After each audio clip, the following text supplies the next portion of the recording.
with this bottle of whiskey. And he got the circulation back, and the two doctors come back and examined me and said, "Oh, Yuri's done his trick again, and he saved my foot."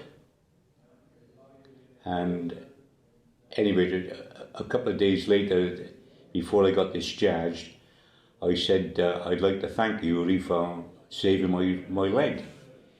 And he said, "Well, you won't be able to see Yuri for a couple of days." I said, "Why?" He said, "Well, you don't think he threw the whiskey away, do you?" And after he massaged my foot with the whiskey, he drank it. And got paralytic drunk. And that's really speaking of my recollections of Korea, really. It's because it was such a long time ago. But I'd done 18 months in Korea, and then I'd done 18 months then in Malaya. So I went from one very, very cold country to a very, very hot country. And that's, all in all, I'd done 5 years in the army and came out and got back down into Civvy Street and got married, raised a family. I'm a great-grandfather now. I got 6 great-grandchildren. One more, yeah, 7. And that, really speaking, is like I didn't do anything heroic. And I wasn't a hero. I was just doing an ordinary soldier, doing what I was trained to do. Why did you join? I had to, national service. You had to go in. I was 18. It must have been, but you went after the war started. No, yes. So that must have been terrifying, because it's one thing to be conscripted before the war, because you don't think it's going to be, well, they didn't think it was going to be a full-on war, but for you to hear of, boys being killed, and for you to have to go, that must have been terrifying. No, it wasn't really, because at 18, it was an adventure. We never thought about getting killed, the biggest shock I had, we went to Japan first, and then from Japan we went to Busan, and then we went by train up to Seoul. And when we got off the train at Seoul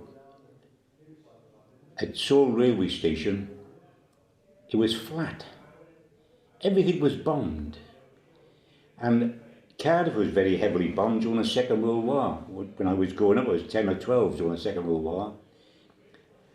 And all my friends were with me, they were the same age as me, and they'd all seen plenty of bomb damage. But none of us have ever seen as much damage around Seoul railway station as we've seen in this country. We even went to Hiroshima when we were in Japan, and even that didn't look as bad as Seoul railway station, because Hiroshima is flat, there's no buildings there at all. But to see all these bombed buildings and a railway station in pieces, and all of a sudden we realised that it wasn't a schoolboy adventure. This was serious, and it really, I wouldn't say it frightened us, but it really shocked us. We thought, this is not a schoolboy adventure, this is something serious. And I was only just gone 18 and a half. And my other friends were all about the same age. None of us were 19. And it really shook us and it sobered us up. I think from that moment, we went from being boys to being men. Because it was such a shock to our system. Can you say your name one more time? My name is Nicholas Conn. And your birthday? 5th of August, 1934. You're a Leo. So I'm just gone 85 now, a couple of weeks ago. And you were born in? In Cardiff. I like Cardiff a lot. Cardiff's not a city, Cardiff is a big village. Because everybody seems to know everybody. It's a very friendly town, very, very friendly. Did you know any of the 32 that died? No. Did they? They were there the year before me. They were there in 52, and I didn't get there till January 53. So I only had the last 7 months of the Korean War. Yeah, the big ones where they suffered most casualties were in 51 and 52. Yeah. Yeah. Well, God spared you twice. It was very static when I got there. It was like something like the First World War.